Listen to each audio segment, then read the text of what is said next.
To date, there have been 21 movies comprising the current Marvel Cinematic Universe. Avengers Endgame is set to be the 22nd and is sure to shake things up quite a bit.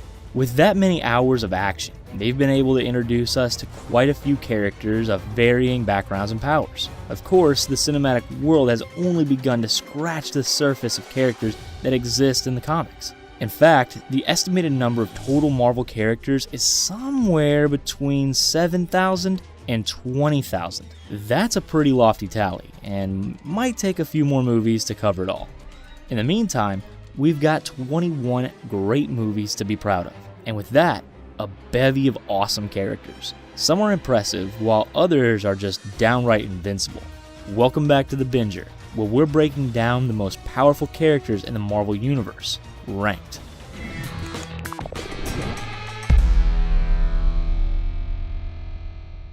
Number 15. Spider-Man. There have been many incarnations of Spider-Man throughout the years, but this Tom Holland version is just awesome. Sure, he's still just a kid in high school, but he's powerful beyond his years. The fact that he made it into the Avengers so quickly, while still a student, should be evidence of how incredible he actually is at crime fighting. It's like an NBA player coming straight out of high school to start on the All-Star team. He started out as a successful hero with a homemade spider suit. He could climb walls, heal quicker, and utilize a special Spidey sense, and that's before acquiring high-tech suits from his pal/mentor Tony Stark. Once equipped with the proper attire, that's when Peter Parker really upped his game. He's still young and he's still improving, but Spider-Man deserved to make this list nonetheless. Plus, he's only getting better from here. And to think, when I got bit by that spider, I only got a rash for like 3 days. You know, some people just have all the luck. Number 14. Black Panther. A skilled combat fighter in his own right, T'Challa becomes nearly unstoppable once he dons the Black Panther suit made out of vibranium. No, that's not a new fancy type of fabric used by Under Armour. It's a highly advanced material which can absorb kinetic energy and store it in order to attack enemies at a later time. Basically, it can withstand any sort of attack and actually use all that energy against whoever dare face it. What will those Wakandan people think up next? Also, if you're talking about powerful characters, then look no further than the King of Wakanda. Superpowers are great, but political power, handled properly, is potentially more valuable. Now, if only I could find some of that purple powder that sends T'Challa on a wild Ayaskawa trip. Now, I'd be all set. Number 13. Iron Man. Tony Stark, also known as Iron Man, isn't your typical superhero. He's kind of just a smart dude with a lot of money and a knack for engineering. So what makes him so special if he's just a normal dude? Well, for starters, he's pretty gosh darn smart. And I don't mean he's like the type of guy to get good grades and land a well-paying job kind of smart. I mean, he's the type to build impenetrable weaponized armor suits capable of flight and able to shoot laser beams kind of smart. It also doesn't hurt that he's worth a couple $1 billion, giving him the financial freedom to constantly evolve his tech. It's like if Elon Musk suddenly decided to drop everything he's been doing and be a superhero. I mean, wait a second. That would be awesome.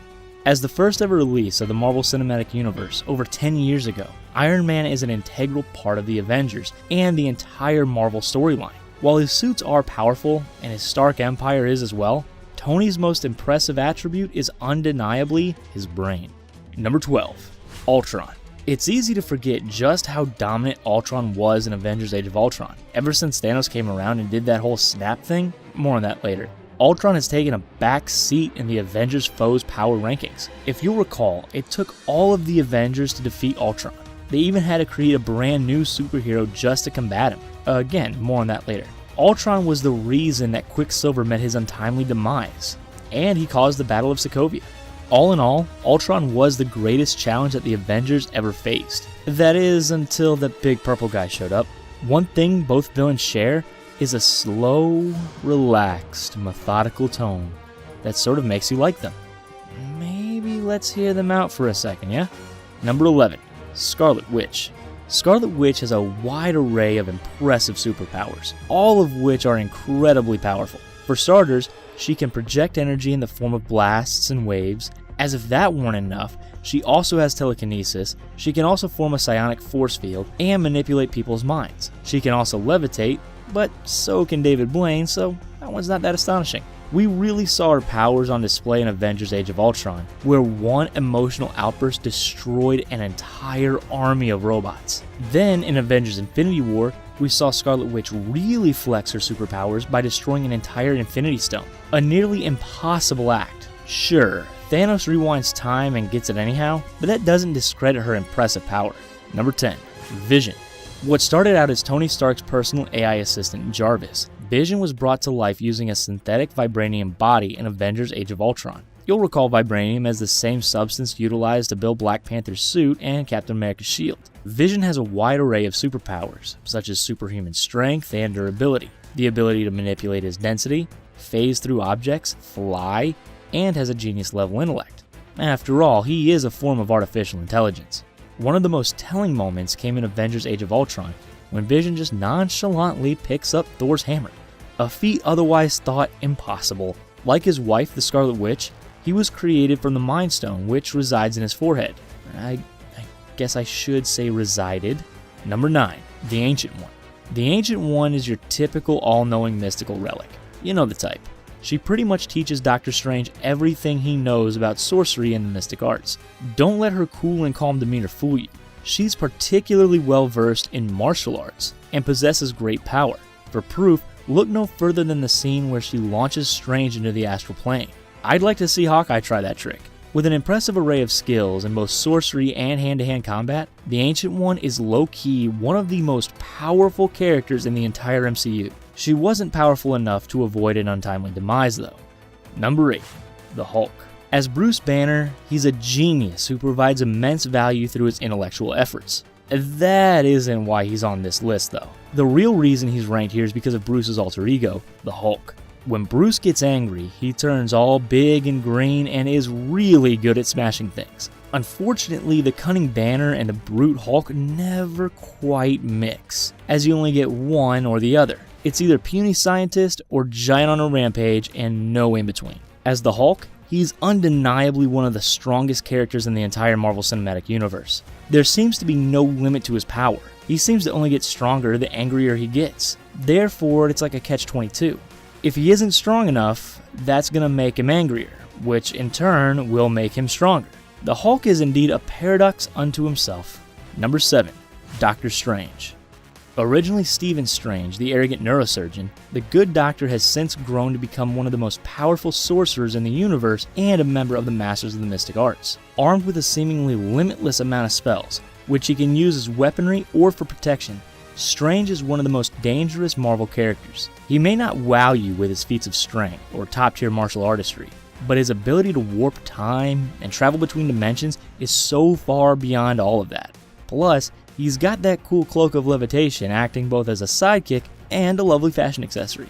They don't call this guy the Sorcerer Supreme for no reason. He's got a real knack for the mystic arts and a strong grasp of his spellbook as well. Let this be a lesson to all those kids out there. Studying pays off. If Doctor Strange never studied the material and developed a strong understanding for his craft, he wouldn't be nearly as powerful as he is. So stay in school and pay attention, kids.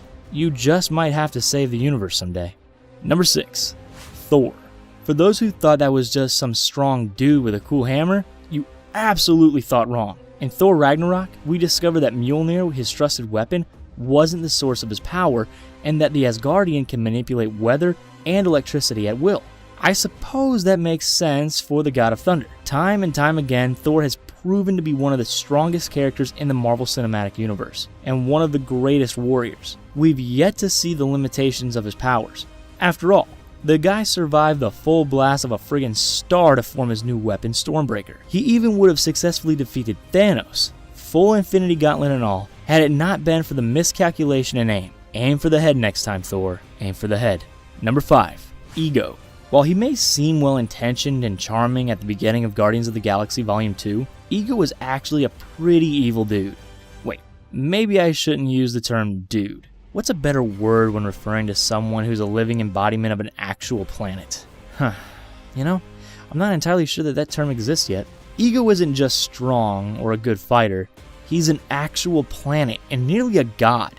His goal isn't to rule, it's to spread himself throughout the universe. You need to be a powerful being to have such lofty goals. Due to the fact that he wasn't an actual person, the only way he could be defeated was to detonate a bomb in the core of his planetary being. Number 4. Dormammu. Dormammu might actually be the most powerful being in the entire Marvel Universe. The only reason he isn't ranked in the top spot is because he was defeated. No, he wasn't defeated in battle or through combat. That much would be near impossible. Instead, he's outsmarted by Doctor Strange, who traps him in a time loop. With Dormammu trapped, he's incapable of destroying Earth or taking over the universe, feats that would otherwise be quite easy for a being of his power. He's a massively imposing figure with powers that are outside the realm of human comprehension. Everyone should count themselves lucky that Doctor Strange was able to use his intellect to trap Dormammu. Otherwise, there would have been some huge problems. There's also no guarantee that he won't cause said problems in the future. Number 3. Hela. If you're familiar with Thor, then you know all about his all-powerful hammer Mjolnir. You know, the one that nobody else could even so much as hold? Yeah. Well, Hela shattered that thing like it's nothing. That's just how powerful she is.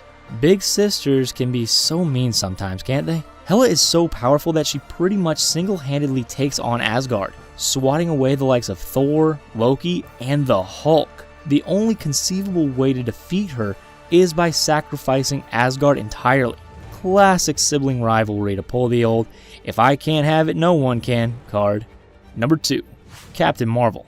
The newest addition to the Marvel Cinematic Universe is already one of the most powerful ones. Captain Marvel has incredible cosmic powers, which includes superhuman strength, energy manipulation, and energy absorption. This means she can blast enemies with hypercharged photons while simultaneously absorbing other energy to make her more powerful. Seems like a win-win if you ask me. It appears as though Marvel is gearing up to make her the face of the franchise heading into Phase 4 of the MCU, so expect plenty more Captain Marvel to come. Just how powerful is she? Consider this. In Nick Fury's last moments before being turned to dust, she's the person he calls. I don't know about you, but I trust Nick Fury's judgment. Number 1. Thanos. I mean, did you really think it would be anybody else? It's Thanos, the Mad Titan. He's the only villain to date able to conquer the Avengers and actually carry out his plan of erasing half of all of life in the universe. Avengers Infinity War ends with an eerily calm scene of Thanos looking out peacefully on the world after a hard-fought victory. The Avengers gave it everything they had and Thanos still came out on top. Some of the more impressive feats he pulled off included hurling an entire moon at Tony Stark, beating the crap out of the Hulk, and withstanding a Stormbreaker strike through the chest just before pulling off the snap. As the proud possessor of the Infinity Gauntlet and all of the known Infinity Stones, it's tough to find a more powerful being than Thanos, at least for now. How do you feel about our power rankings? Would you have ordered them differently? Did we leave anyone off who deserved to be on the list? The Marvel Universe is as big as it is complicated, but that's why fans love it so much. The characters are so diverse that there's a champion for everyone, and a corresponding villain. Thanks to the Avengers movies, Thanos is one of the most widely recognized Marvel bad guys, and it's not hard to see why. He has incredible superhuman strength, speed, and stamina. He's immortal and challenges this incredible otherworldly power that us mere mortals could never comprehend. But just because he's the most talked about, doesn't necessarily mean he's the most powerful.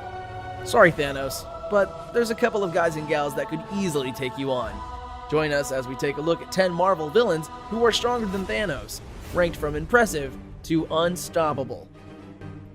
It's really good for Mangog that we like our villains ugly, because this guy isn't about to win any Mr. Marvel Universe pageants anytime soon. While it certainly helps that Mangog is huge, his strengths go way beyond his impressive size.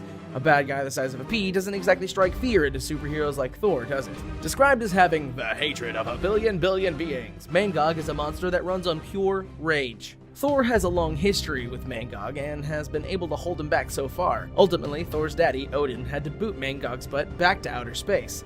When Thor needs some help, you know that there's something serious going on. If he's brave enough to take on Asgard, then Mangog is crazy enough to do just about anything, which gives him a lot of points just for trying. The best thing about this guy is that he lives only because people hate each other. Once they stop, he would die, but we all know that will never happen. What would the writers do? Pen stories about intergalactic tea parties? Very unlikely. Chaos King, Lord of the Dead. Let these nicknames sink in. They don't hand these titles out willy-nilly. Mikoboshi is a member of a Japanese pantheon of gods, and boy, does he know how to bring the pain. Brimming with supernatural energy and the kind of power that makes the whole MCU shake in their boots, Mikoboshi is known far and wide for his exploits. He once launched an attack on all of Olympus, taking on the likes of the mighty Zeus, Hercules, and Ares. No one would do that unless they were confident they would win. Or they were completely intent on being destroyed, of course, and that doesn't seem like Mikoboshi's style. Mikoboshi could certainly pose a threat to Thanos, considering that he killed Zeus outright, but it might be a different story if the battle took place on Thanos' turf. In the right circumstances, Thanos could beat Mikoboshi, but if it were an ambush, the Japanese monster Whirlwind could teach Thanos a few tricks that he's never seen before. Michael Korvac came from humble beginnings, just like you and me. This regular Joe stumbled into comic godness after he excelled in the tech world and eventually betrayed the human race by joining the Brotherhood of Badoon. You know, like you do. Nothing like a bit of casual betrayal that could bring about the demise of your entire civilization, right? Unfortunately, the Badoon didn't like his work ethic and punished him by turning him into some weird half-cyborg, half-man creation. He gets his own back further down the line when he slays all of them and makes big plans to conquer the entire universe. You know what they say, hell hath no fury like a computer nerd scorned. After an encounter with Galactus, Korvac is able to download information from his ship and acquire the power cosmic, giving him the ability to project energy, alter matter, teleport, and manipulate time and space. No big deal. Korvac has the brains and the brawn to give Thanos a run for his money, even if he's a bit of a scumbag. The only trouble is that he's technically just a machine and still half mortal. So if someone were to get too close, couldn't they just short-circuit him? As far as intimidating looks go, Surtur is the worst. He's all red and fiery, hailing from the extra-dimensional plane of Muspelheim. This demon isn't just hell-bent on destruction, he's super intelligent and despicable with it. Not only that, but he's super old, older than even Odin. With age comes a lot of wisdom, so he knows a lot about his foes. Plus, he's over 1,000 feet tall, so that definitely goes in his favor. It's thought that Surtur's level of power is equal to that of Odin, so he's sort of a big deal. Arguably, one of the biggest things he's got going for him is his sword, Twilight, affectionately known as the Sword of Doom. The sword can do all manner of things, like manipulating mystical energies and shattering dimensional barriers. Where's your sword, Thanos? It'll be hard to fashion a shield that can counter the Sword of Doom, especially without the dwarves who made your gauntlet. The Beyonder basically does what he says on the tin. He's beyond everyone and everything. When it comes to masterminding evil plans, you don't get better than him. His power? Well, the Beyonder is a multiverse in himself, meaning that he's able to do pretty much anything he wants. His power is near enough limitless. He can destroy entire universes at a whim, recreate them with the flick of a wrist, and even control Mistress Death. Although, that's a bit difficult even for him. Beyonder's powers have changed over time, but he's never lost the ability to manipulate matter, energy, and even destroy reality with the best of them. Can Thanos do that? Even with the powers of all the Infinity Stones, it's a little doubtful that Thanos can beat a multiverse. Dr. Doom. Even the name sounds formidable, doesn't it? Some fans believe that this character is the most dangerous being in the entire MCU, and they've got a darn good reason for it. Some of the big names in the game are driven purely by an insane desire for power, but Dr. Doom has the brains to back it up. He's so smart that virtually any plan he comes up with is foolproof, so that makes beating him really difficult. Some of his victories include besting the Silver Surfer to steal the power cosmic, taking the powers from the Beyonder, and sending his enemies to the fiery pits of hell without breaking a sweat. While Thanos might have Dr. Doom bested in terms of brute strength and fighting records, he doesn't have the same mental capacity that Doom has. Thanos' choices are limited, and his plans are not nearly as well executed. They say that love makes you do the wacky, and in this case it couldn't be truer. Thanos has long since had feelings for the big bodacious babe that is Mistress Death. Bit of an odd crush to have, but this is Thanos we're talking about. He was never going to love an X-Men or Mary Jane Watson, was he? The thing about this is that Mistress Death is, well, death. She can do anything she wants without facing any repercussions, and the power she holds over her beau Thanos is second to none. He wants to get on her good side so badly that he'll do absolutely anything for her, and he has been known to annihilate half of all life in the universe by using the Infinity Gauntlet to win her over. Mistress Death clearly isn't that bothered about Thanos, but plays up to his affections to manipulate him. It doesn't take a genius to figure out that she holds all the cards that could potentially, and quite easily, lead to his demise.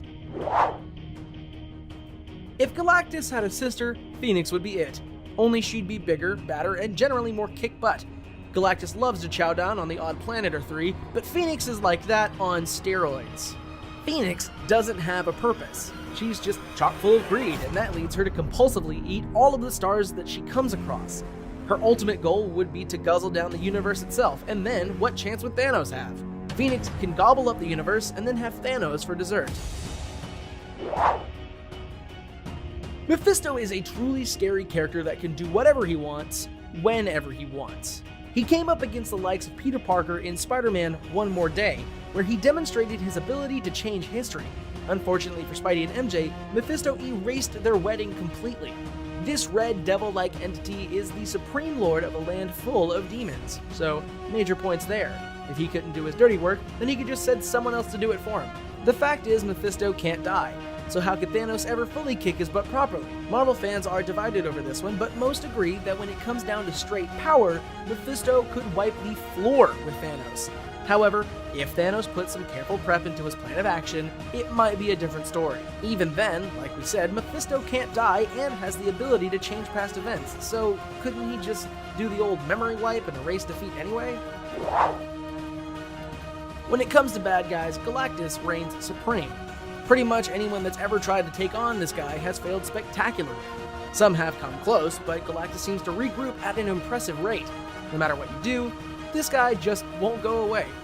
Let's face it, you don't earn the nickname Eater of Worlds by hopping from planet to sell Girl Scout cookies.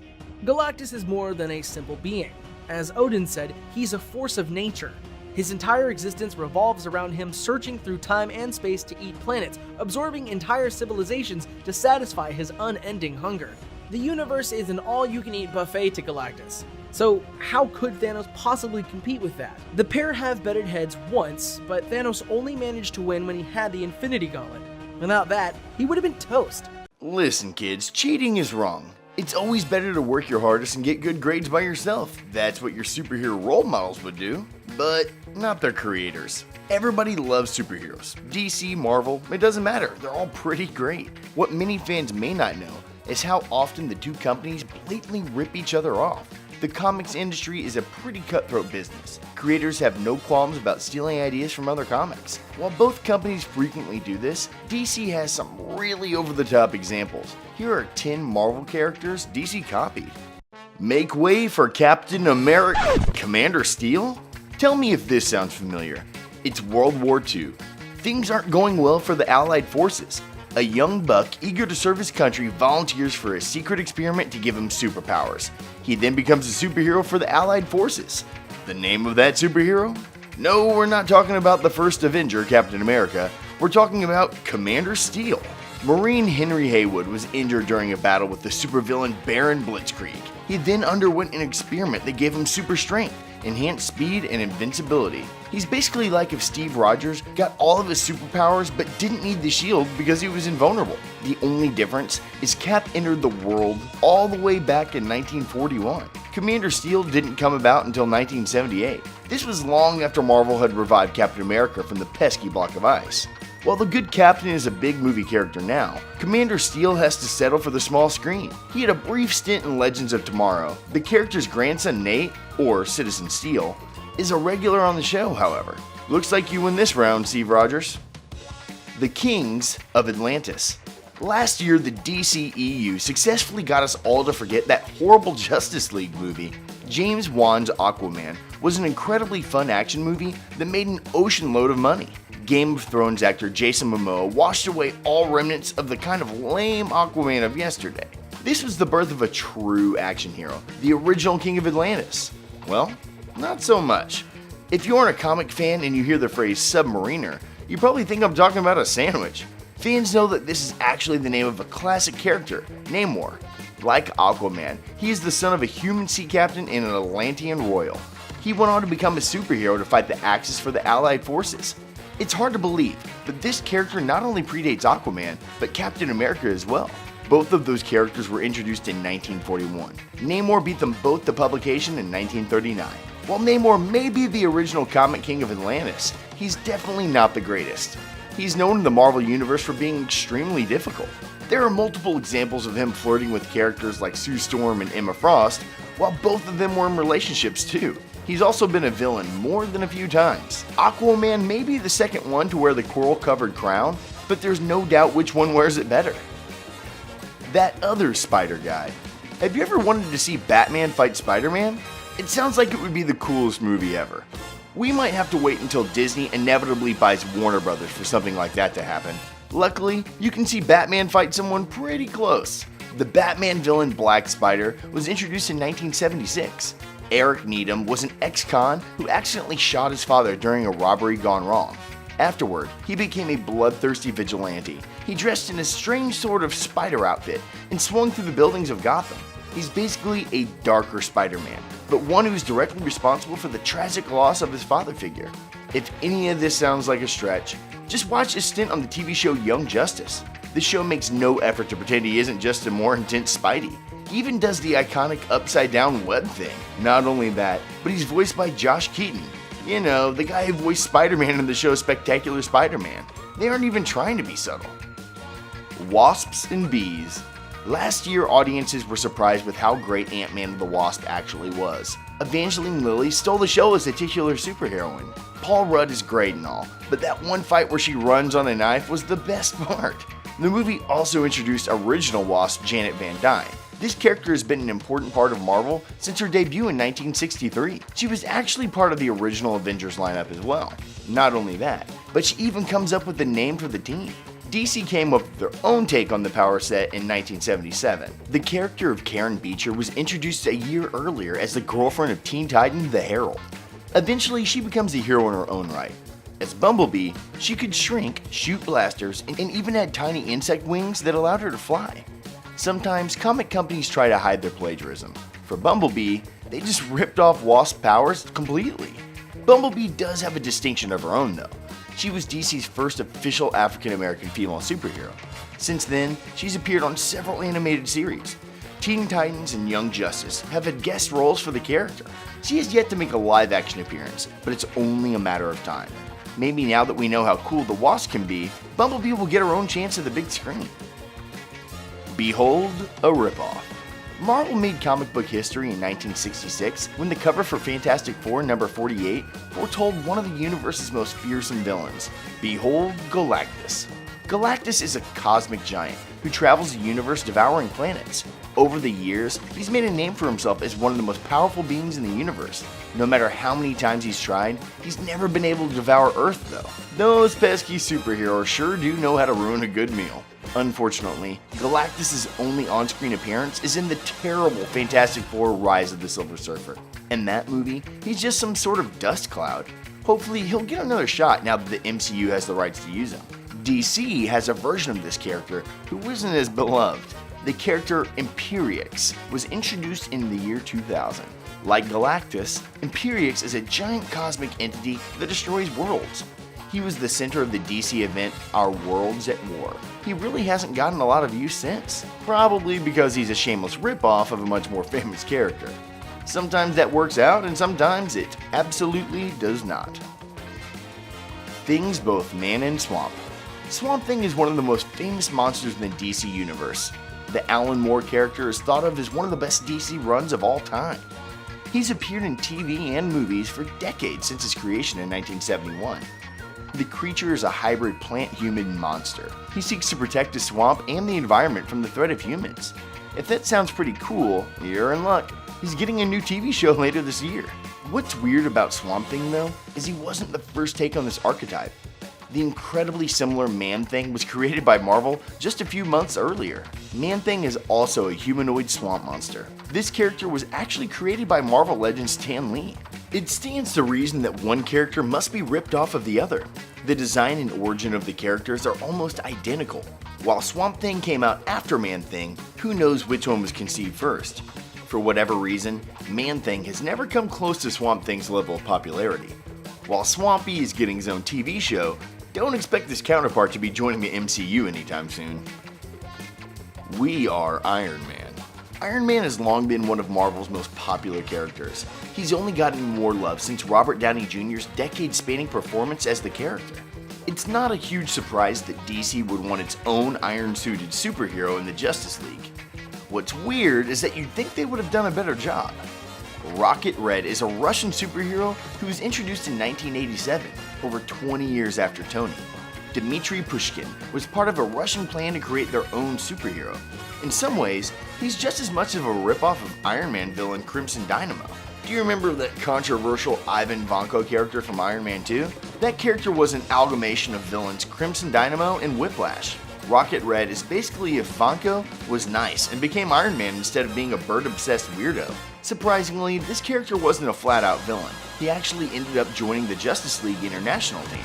Despite this, the character never really took off like his counterpart. This hasn't stopped DC from ripping off Iron Man in other ways though. Billionaires like Lex Luthor and Batman have both used Iron Man style suits. Heck, even the CW Supergirl has an Iron Man suit now. Apparently, they're all the rage. Baradunia forever? Last year, Marvel movie Black Panther made huge waves. Not only was it a cultural phenomenon, but it went on to get nominated for an Oscar. The story of a young T'Challa fighting for his African throne was a surprising hit for audiences everywhere. Chadwick Boseman better get used to doing that Wakanda Forever thing literally forever. Don't expect the DC version to get that kind of acclaim though. The DC character, the Red Lion, is a very strange, obvious take on Black Panther. Matthew Bland is actually a ruthless dictator of the African country Baradunia. He's mostly known for hiring the villain Deathstroke for evil doings here and there. There was also a brief incident involving the Justice League. What's weird about the Red Lion is that he's a genuine ripoff of Black Panther.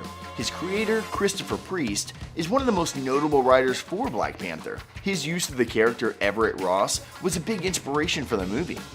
The character's look and history clearly mirror Black Panther's. Obviously, this new character is some sort of commentary on the old. Fans have been scratching their heads to try to figure out just what that commentary could be. Or maybe he just wanted to have Black Panther fight the Justice League. That's a solid enough reason right there. Wolverine, but in space? Wolverine is one of the most popular Marvel characters ever. Even before Hugh Jackman killed it as the character, fans absolutely adored him. Apparently, DC did too, because they pretty much made their own version. Lobo was a smash hit of a character when he debuted in 1983. Fans love his grizzled attitude, his healing factor, and his love for cigars. They just didn't notice all these things were lifted right off of Wolverine. The creator even admitted that Lobo was basically a Wolverine parody. But hey, sometimes parodies work out. Just look at Deadpool or Weird Al Yankovic. Lobo and Wolverine even got to fight in the limited DC vs. Marvel run. Of course, Wolverine was the winner, but it was a good fight. It may be a long time before we see Wolverine on the big screen again. Luckily, Lobo will be arriving on the small screen this year. He'll join the sci-fi series Krypton for the second season. So many cults, so little time. When the evil German spy organization Hydra was introduced in Captain America, the First Avenger, they were kinda lackluster. They were something between the stormtroopers from Star Wars and the baddies from Indiana Jones. It was hardly an original concept. That's why it was so shocking when they returned in Captain America the Winter Soldier. The Russos successfully took the campy evil organization and made it into a terrifying counterintelligence network. It was really the perfect way to present an organization that's been part of Marvel since 1965. That being said, they aren't the only evil culty spy team in town. DC's Cobra is a very similar concept. This snake-themed terror group is basically a less Germany-flavored Hydra. They appeared in 1976, led by their leader who is also named Cobra. So basically, it's like if Hydra called itself the Red Skulls. What's worse is that this isn't the only one. The terror organization Hive is also pretty similar to Hydra. This team debuted in 1980 as villains for the new Teen Titans. They're also a covert terror organization with a serious wildlife motif. That organization is basically a combination of Marvel's Hydra and AIM. We can debate over which one is better all day, but we all know which one is supreme. It's definitely Cobra from G.I. Joe. At least that one embraces how wacky it is, but I will leave you with this. Hail Hydra. So there are 10 pretty wild examples of DC copying Marvel characters. What do you think? There is no good without bad, the same way there are no superheroes without villains. The bad guy, or girl, is a necessary part to the comic book equation, especially when it comes to the big screen, where a formidable opponent can make or break a movie. Since Marvel movies have been steadily the best and the most popular movies in recent history, it's only right that we examine the top foes to go up against the heroes we know and love. Welcome back to The Binger. This is the most powerful Marvel villains from the movies ranked.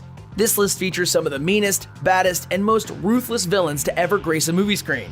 It's basically the opposite of Ben Kingsley's portrayal of the Mandarin. First appearing on screen in 2014's Guardians of the Galaxy, and then again in 2019's Captain Marvel, Ronan the Accuser is one of the toughest villains in the entire MCU. In the former, he's a Kree fanatic whose family was killed in the Kree-Nova War. He refuses to listen to his Empire's peace treaty with the Nova Corps of Xandar and instead goes off on a genocidal spree of horrible proportions against all Xandarians. He's also an important player in the whole MCU timeline, as it's Ronan who acquires the mystical orb containing the Power Infinity Stone for Thanos. Only, he doesn't quite deliver it as planned, instead opting to double-cross the Big Purple Titan, more on that guy in a bit, and use the stone for himself to annihilate Xandar. The character was also featured in Captain Marvel, which was set years prior to Guardians. In that movie, Ronan works alongside the Star Force, hunting Skrulls across the universe. If there's one thing that's consistent about this guy, it's his passion for his Kree heritage. He hates Xandarians so much that it's actually kind of his only real weakness. He's incredibly strong and a straight-up threat against anyone in the universe in one-on-one combat. He's only defeated in Guardians when the entire team works together and manages to use an Infinity Stone against him. While this list is mostly comprised of physically dominating adversaries, it's the ones who use their brains over brawn that are truly scary. Despite being human, it's almost more impressive what Helmet Zero is able to accomplish without any super strength or magical abilities. He was able to cause catastrophic damage with just his intellect. It was Zemo who masterminds the civil war between Tony Stark and Steve Rogers. Knowing he could never compete against the Avengers in a battle of strength or combat, he instead outsmarts them and devises a plan to pit them against each other. This drives a massive wedge between the entire Avengers group and lasts for several movies. While some villains have galactic abilities that stretch the imagination, Zemo earns his spot by being just a really conniving instigator. The results of his efforts are actually more damaging than any sort of warrior or sorcerer could have done. Ultron was originally an artifact intelligence mechanism created by the good guys to help protect the planet. Thanks to the Mind Stone, this artificial intelligence became sentient and essentially came to life. Tasked with the responsibility of protecting the planet, Ultron deciphered that humans were the #1 threat to Earth and needed to be eradicated. Honestly, this whole premise begs an interesting question. Can he really be that evil if his intention is to save the planet? It's no secret that humans can be harmful to the Earth, so he's technically not wrong and he's just doing what he's programmed to do. Maybe if we didn't use so many plastic straws, the whole ordeal could have been avoided. What makes Ultron such a threat is his ability to manipulate technology and control things like the world's nuclear arsenal. That and the fact that he's not actually a living being, and more so the result of terrifying artificial intelligence experiments. A sentient machine hell-bent on extinguishing humanity? That's scary, even for the Avengers. Ultron's spot on this list is solidified by the fact that he's the first villain in the entire MCU to take an Avenger's life, taking out Quicksilver and simultaneously cementing his legacy as one of the most powerful villains ever. Maybe this is just me, but I found Killmonger to be one of the most likable and endearing villains in the entire MCU. While his actions were questionable at times, his motives were kind of in the right place. He wanted Wakanda to open themselves up to the world and share their vast resources with other struggling nations. There was also the whole father-son backstory that tied T'Challa and Killmonger together. His motivation is what made him so dangerous. He had been stewing and plotting for a long time, so when he finally struck, he was ready. Through hard work, planning, and sheer determination, Killmonger is actually able to defeat his rival cousin and take over Wakanda. It's not just his strength, intellect, or combat skills that make him so powerful, but more than all of that, it's his sheer will to succeed. He's willing to sacrifice everything to reach his goal. Ultimately, Killmonger pays the ultimate price, losing to T'Challa in their rematch and sadly losing his life. He does not pass away in vain though, as T'Challa makes a slew of changes and opens up the idea of Wakanda joining the rest of the world. While Killmonger had some questionable tactics and was technically the antagonist of the movie, he also kind of dies a martyr, and his efforts lead to some really positive changes. Everyone's favorite trickster. Loki is probably the most integral MCU character not to be included on the Avengers team. The Tom Hiddleston-played role first appeared in 2011's Thor and has popped up in a bevy of Marvel movies since then. While he eventually developed into more of an anti-hero, he started out as a full-fledged bad guy. He's super strong, super durable, super quick, and super skilled in combat. That makes him super dangerous. He's also a talented sorcerer, able to conjure up magical spells as well. What really makes him stand out as a top villain, though, is his intelligence. He's constantly up to something and trying to play someone for his own personal gain. Loki and Tyrion Lannister would get along famously as they both share the same kind of con man vibe.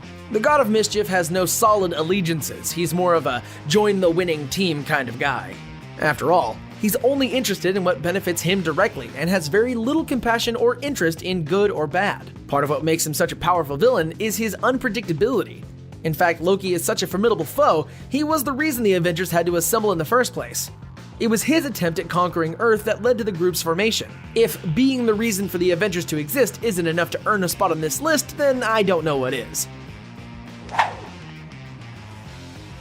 Easily one of the most evil additions to this list, Johann Schmidt, also known as Red Skull, is one of the first bad guys to appear in the MCU. As the head of Hydra, Red Skull has some direct ties to the Nazi regime. This storyline hits so close to home because it's one of the few that incorporates in actual world events to the mix. While space monsters and mystical black magic are fun sci-fi themes, it's a whole other ballgame when we start talking about actual historical events and developing plot lines around those. When it comes to bad guys, it doesn't get much worse than the Nazis, and we don't need Stan Lee to tell us that one, we have textbooks. In Captain America: The First Avenger, Red Skull leads Hydra down its own path, breaking away from the Nazis to do their own thing and I guess be even worse? In the film, he attempts to utilize the Space Stone as a weapon, but it ultimately backfires on him and ends up destroying his entire plan as well as himself. We don't see Red Skull again until Avengers Infinity Wars, where he's been relegated to protecting the Soul Stone, cursed to protect the thing that he cannot have. Due to loving no one but himself, Red Skull was never able to claim the Soul Stone, thus making his one a seriously rough existence. When it comes to powerful characters though, Red Skull is tough to beat. I mean, he basically told Hitler to leave him alone so he could lead his own government.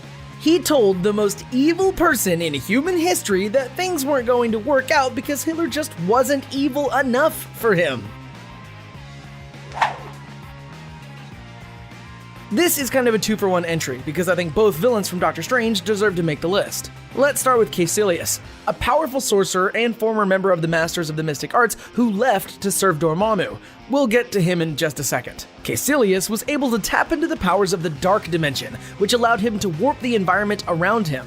He was a formidable opponent for Doctor Strange and really only lost because of his own arrogance, otherwise Doctor Strange was no match for him. Now, there's also Dormammu, the Lord of the Realm of Darkness. Fun fact, Benedict Cumberbatch, who plays Doctor Strange in the film, actually also provides the voice for the Dormammu character and donned the motion capture suit for the role. In the movie, Dormammu wants to absorb as much of the universe as possible into his dark dimension. He, along with his zealots, are focused on merging his dark dimension with Earth, but Strange has other plans. In a truly brilliant display of strategy, Doctor Strange uses the Time Stone to trap Dormammu in an infinite time loop, forcing him to agree to a bargain. Good for Strange, because there's absolutely zero way he'd stand a chance against a being with apocalyptic levels of supernatural powers. He's immortal, he can give powers to others, and is undeniably one of the most imposing and powerful threats we've ever seen on screen. He just so happened to go up against Doctor Strange, who outsmarted the galactic being.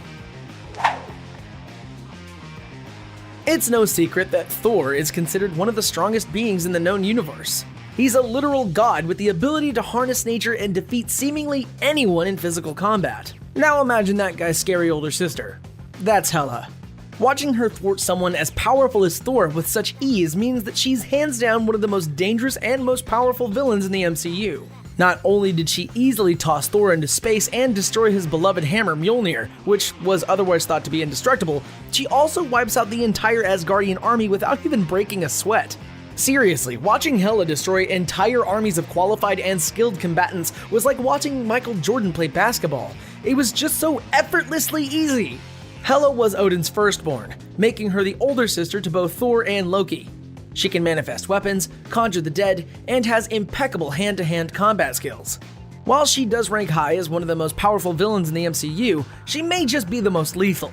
After helping her father in the conquest of the Nine Realms, he banished her due to her ambitious yet somewhat problematic behavior.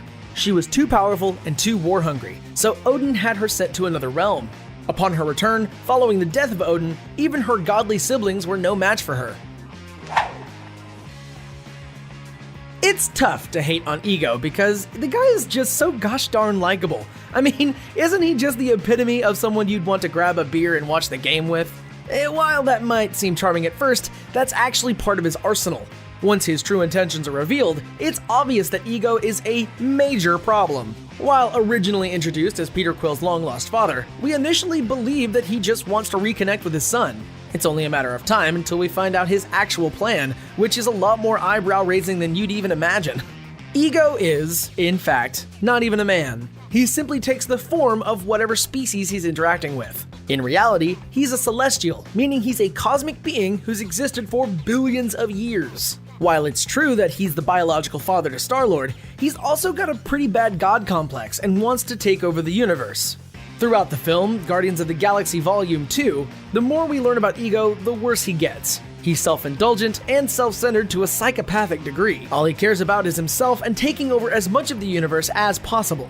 Though he doesn't come off genocidal or particularly evil at first glance, he's probably exterminated more lives than any other villain in the MCU, excluding the Snap, of course. An immortal being, the only way he could be defeated was to destroy his brain, rooted at the core of the planet he built himself.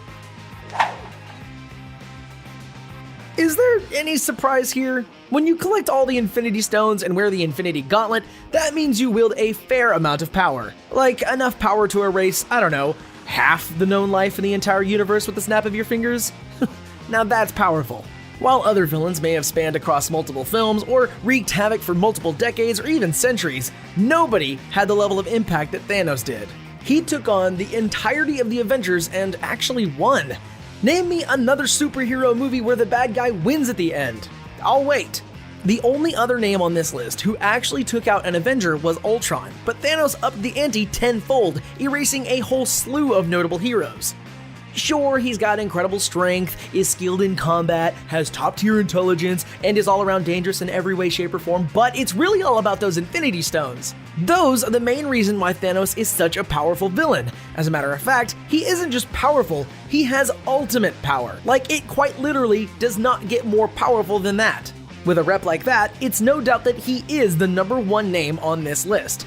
He isn't even particularly maniacal or rabid either. His calm, relaxed, stoic demeanor is even more intimidating than some sort of raving madman. Thanos is collected and knows exactly what he's doing, and believes he's doing it for the right reason. Perhaps the most dangerous type of villain is the kind that thinks they're the hero. The Binger knows that the hype is real for the next phase of Marvel films. After all, for the first time in forever, audiences didn't get a sneak peek of the action for an end credits scene after Endgame. Lucky for you, this video is dedicated to all the reports and content that are out on the internet that might provide us a map towards Galactus becoming the next big baddie. With no hints from Endgame to work off of, it appears that many theorists, including the Binger, decided to take another look at the previous films for any hints at this Overlord's rise to power. Galactus, a comic history. Every mythological film from Clash of the Titans to Thor likes to say that before the universe there was nothing. The narrator tells the viewer that life started with the Big Bang, and then the gods filled in the rest. Yeah, it turns out they're all liars. Okay, they're not all liars, just in the case of Marvel's universe and its history. See, it turns out things are trickier than that. There were universes that existed before the Big Bang. In those universes existed brilliant people with genius IQs. One of those people was named Gallen, and he lived on the planet Ta. Gallen foresaw the approaching collapsed star and warned his people about it. He and some others tried to escape the Big Crunch, as it's referred to now. Everyone died but him. Gallen bonded with the Sentients and is now known as Galactus. The Sentients is a powerful galactic force that gave this character a power boost. Yes, Galactus was intelligent beforehand, but he wasn't powerful enough to eat a planet. This mystic alien force known as the Sentients endued him with the abilities, but also gave him an unquenchable thirst for energy. Energy he can only get from consuming planets. Yep, that's the SparkNotes origin story for Galactus. We promise it's more complex than it sounds. The comics make it incredible, and the cinematic character would be equally appealing. However, if that wasn't your cup of tea, we have no fear that things will always be adjusted by the screenwriters. Regardless, it's important to understand the source material we're drawing from here. Without that base knowledge, a lot of the theories in this video make zero sense. So stay steady on course for a little bit. We need to construct a foundation for the House of Galactus for Phase 4 villain to settle into and reside. That means even more backstory. Buckle up, the Binger is diving deep for this one. That one time we don't talk about. We're breaking the first rule of Marvel Fight Club. No, it's not don't talk about Marvel Fight Club. It's actually never speak of Galactus' appearance in Fantastic Four: Rise of the Silver Surfer ever again. Seriously, it's a big no-no among a lot of fans. Now, some of you watching might have even seen the Fantastic Four sequel. You're going over the plot points, thinking of all your, favorite moments. Heck, some of you even think you remember what scene Galactus appeared in, but you can't be sure. The rest of you blocked it out of your memories forever. The point is, the film treated Galactus as a secondary note to the Silver Surfer. He's so minimal in the film that many don't recognize the fact Galactus even shows up at all. At the end of the day, the movie left many fans wishing for a more true-to-character film appearance. Hence this video and all the theories out there on the internet. Everyone wants to replace this forgettable appearance with a new memory. For those of you not familiar, the writers of that film turned one of our favorite villains into a hungry cloud. Yes, a large, angry thing of comic vapor. It was so silly. We swear most people don't even remember that cloud monster was supposed to be Galactus. That's his big silver screen moment. They didn't even give the cloud any lines. He just floated down to Earth and started eating. It's a tragedy in the Marvel cinematic history. So as we go through these theories, keep that in mind. Some viewers might not like these ideas. However, keep it in perspective. None of them involve turning him into a giant storm cloud, so they're already better than the alternative. New Horizons in Phase 4. So, we've been through our Planet Eater's comic and cinematic history. Good for you, we're almost through the basic stuff. Now all we need to do is set the scene, because like any good story, it's all about giving the character a world to live in effectively. So what world are we trying to introduce this galactic force into? Well, for starters, this entry and the rest of the video include some Endgame spoilers, so yeah, keep that in mind. Endgame is a big part of what makes all these theories work. A lot of the ideas we're about to talk about involve the Infinity Stones and the way they were used. For those not aware, our heroes were left with a lot of decisions to make as the credits rolled. Basically, every Avenger is gone now in some way or another. Earth is missing a team of its mightiest heroes. Characters need to step up. In the meantime, villains are seeing a chance to pounce on the opportunity. The possibility for multiple parallel universes only complicates things further. The main players and heavy hitters are retiring or dying. It's time for fresh faces, and they'll be responsible for picking up the mess that the time heist left. This situation is what we're dumping Galactus into with all of these theories. Keep that in mind. The Big Bang Theory. We're gonna start strong with this mind-boggling theory relating to Galactus' origin story, so yes, we're talking about a Big Bang Theory. It's not the one you're thinking of. No, it's not that one either. It's an idea specifically related to this character entering Phase 4. Specifically, we like the idea of Galactus trying to save his people from an approaching devastation. The attempt to save them changed his life and gave him an insatiable appetite for planetary energy. In order for him to feed, though, he needs to be awakened. Once he's up and moving, it's hard to miss the monumental threat. Here's the issue. If a planet destroyer, like Galactus, was beginning to eat people's homes, Captain Marvel would have heard about it at some point, right? She's been soaring around the cosmos taking care of planets as her day job. There is no way she would miss this big of a threat. So perhaps Galactus is just not waking up. In one version of this theory, the Big Bang origin still happens. Galactus does his best to prevent the destruction and fails. Then he's knocked to sleep by the Force. However, the snapping done by Thanos ends up waking him from his slumber due to the cosmic energy it exerts. It's almost on the scale of the Big Bang. Another version makes the snap more complicated. Instead of just erasing half of the universe's population, the snap also creates that exact Big Bang event that Galactus tries to save his home from in his origin story. Somehow, the scientist on the planet Ta foresaw the snapping. Galactus is one of them and tries to flee from the Force. It catches up and wipes his crew and sends him off into a star that gives him the sentience power-up. Either way, the snap plays a big part in bringing the Big Bang memories back into Galactus' head in this theory. It would explain why we haven't seen him until this point. Change of heart theory. Alright, this one is super similar to the theory we just went over. It's definitely tied back into the snap and its relation to this villain's origin. It makes sense that the two would be tied together. Not even Thanos can predict the full consequences of his actions. He was destined to snap his fingers, but that didn't mean his action was thought all the way through to the endgame. For instance, he never saw time travel coming, so he probably didn't see this theory coming. It goes like this. Galactus is now embedded with his newfound powers. He isn't happy, he is mourning. However, he's also hungry. He discovers slowly that the energy of planets sustains him. He makes a rule though, no destroying inhabited planets. For some versions of this story, this is truly the case. Galactus is a reluctant planet devourer at first. The idea means he needs to change course at some point. He likely gets hungrier and hungrier as the decades go by slowly. One day he notices all those bustling planets only have half their population now. Suddenly, what seems like such a vile thing can be justified. The snap gives him a way to view life as a fickle part of the universe. Thanos changes Galactus' outlook and our star is born. Power levels and no stones. Okay, we're just gonna say it. Captain Marvel is super powerful. Like she's the Superman of the Marvel Universe. It's not a bad thing. All it means is the bar is set a little higher.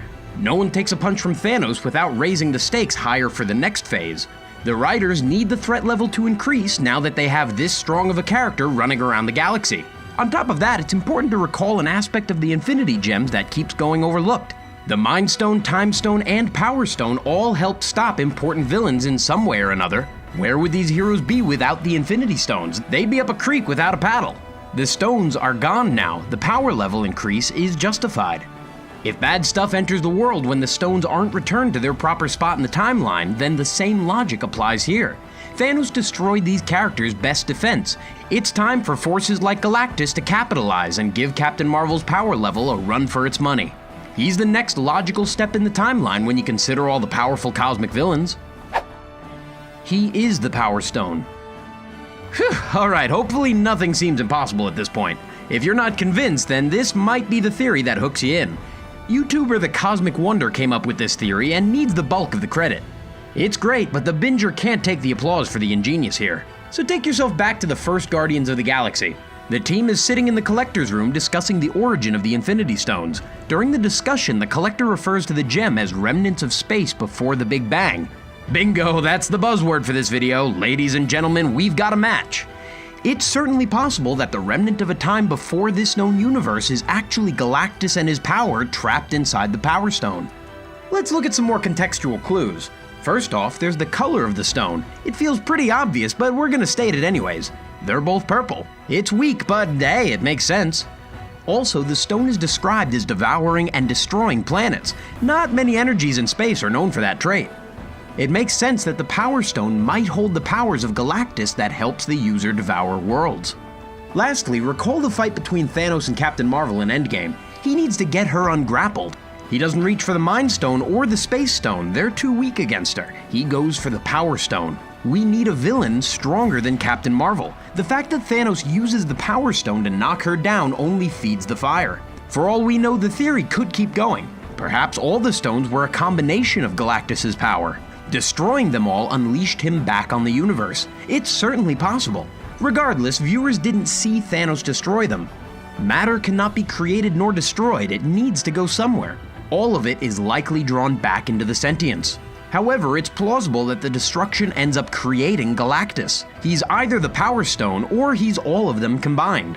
We wouldn't count this theory out until we see the big bad World Eater finally make his resurrection in theaters. Till then, the possibility is out there. Fantastic Four variable.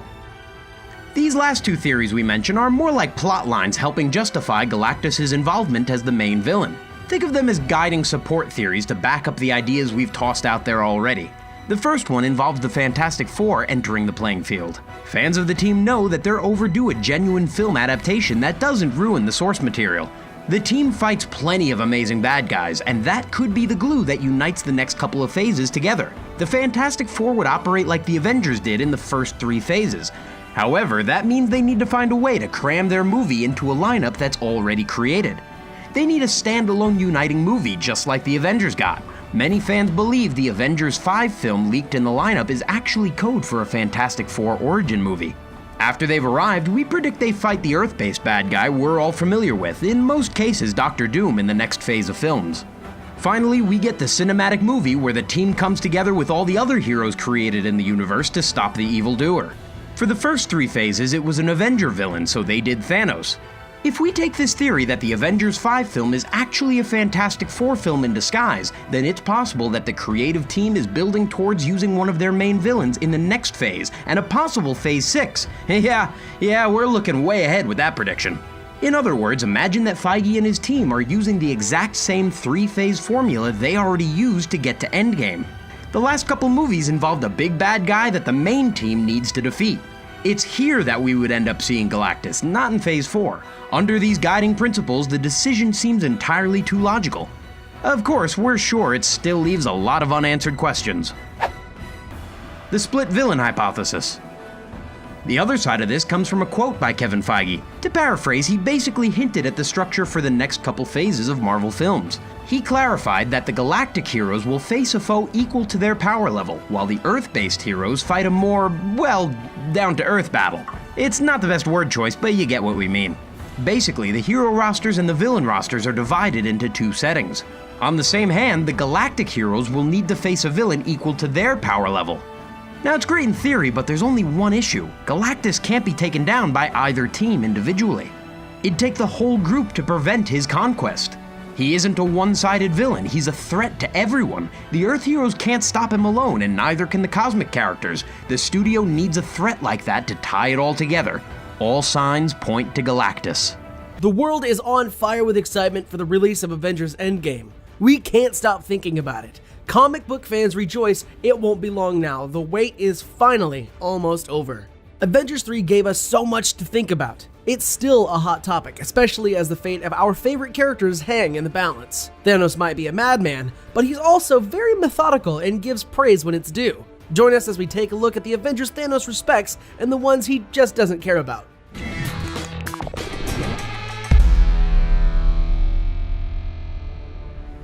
Poor Tom Hiddleston didn't get much of an appearance in Avengers 3, but at least his shooting days were less strenuous. In the first few scenes, we see Thanos destroy Loki right in front of his brother. Loki pretends to pledge his allegiance to the Titan before trying to off him. It's a tense moment, and at first, audiences really believed that Loki had gone back to the dark side. We've all seen him work for Thanos before, so it wouldn't have been surprising. Even Thor doesn't look all that shocked. Then we see the Asgardians slip a blade out, but Thanos catches the move just in time.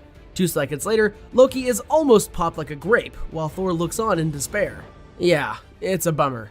We love that scamp, and seeing him meet such a grisly end got us right in the feels. Thanos' disdain for Loki was obvious from the start. When Loki offers to be his guide, he reminds the god of his failure. If he thought little of him then, he would have thought nothing of him when he pulled this little stunt. It's unlikely that Thanos has even thought of Loki since ending his life. There's no love lost between these two, and no respect either.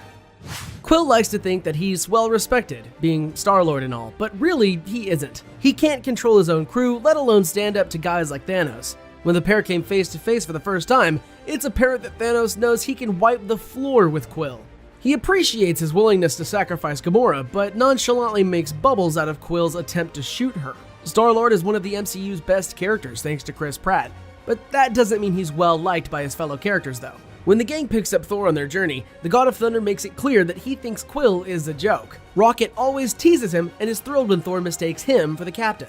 Groot, now a teenager with tons of attitude, mocks Peter at any chance he can get. On the flip side, Thanos seems willing to treat Quill like the nervous boyfriend asking permission to date his daughter. There's a little bit of a gray area here. Thanos wouldn't be the first or last to think that Peter Quill is a silly man-child though. At the start of Avengers 3, Doctor Strange does his best to keep the Time Stone protected.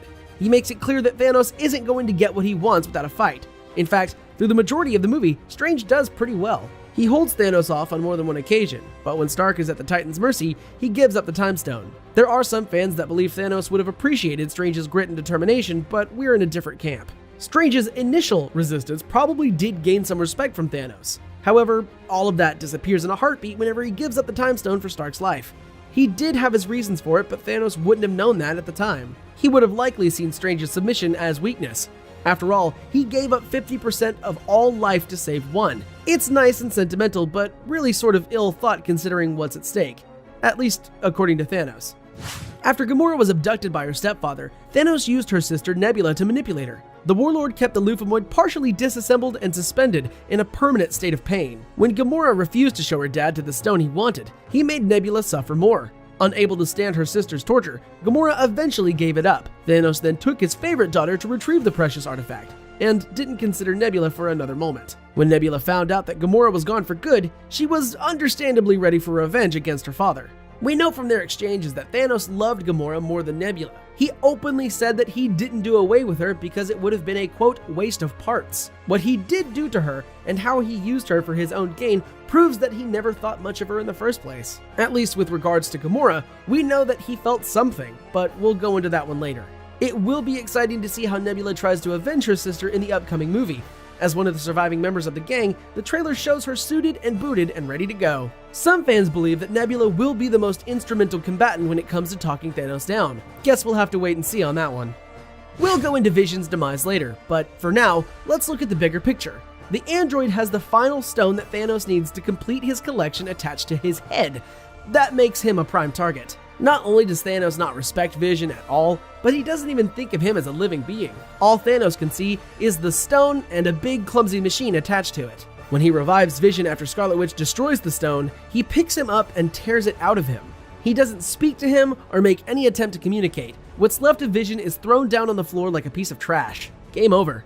Thanos is characterized as someone who genuinely does value life, but clearly he doesn't think that Vision falls into that category. If you ask the big guy who Vision is or was, he probably wouldn't know. He amounts to nothing but the Mind Stone, and once Thanos had it, the holder wasn't given a second thought. Out of all of the Avengers, you would think that Steve Rogers is the most respectable. He's a soldier who has saved the world over and over for goodness sake. Oh, and he's such a gentleman, we can't forget to highlight that. However, the jury is out on whether or not Thanos thinks Cap is worthy of respect. One fan on Reddit suggests that their ideology is just too different for Thanos to ever think highly of the Cap. After all, he says, "We don't trade lives." In his refusal to sacrifice Vision to keep Thanos from the Mind Stone, that's the very antithesis of what Thanos is all about. Just like Doctor Strange, the Cap decides to save one life when he could have saved them all. Thanos values sacrifice, pain, and a person's willingness to put their loved ones in the line of fire for the greater good. The Cap will never do that.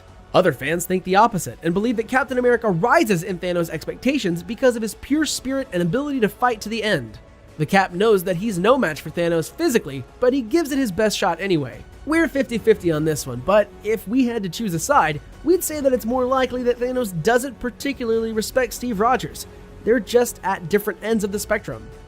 Thor's sheer determination to stay alive must have impressed Thanos, who probably didn't expect to see him again. Once he left the God of Thunder floating in space, the Titan washed his hands of him and went on his merry way. Thor's threat that Thanos would regret slaying Loki fell on deaf ears, but Thor delivered on his promise and showed up to whoop some butt in the final sequence of the movie. He managed to hurt Thanos the most physically by ramming Stormbreaker into his chest.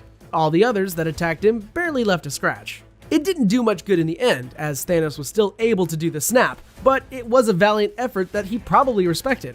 The Titan isn't easy to take down, as we've seen, so for Thor to come so close is still a big deal. Most fans were left shouting at the screen though. Forget the head for a moment, why not go for the arm and swipe the gauntlet back? Then we would have been saved the misery of watching Peter Parker turn to dust. No one was ready for that. This is a tricky one. We see Gamora as a child when Thanos first rescues her. Out of all the citizens of the planet that he attacked, she was the one that he purposely chose to save. He took an interest in her perceptiveness and decided to take her under his wing to raise her as his own.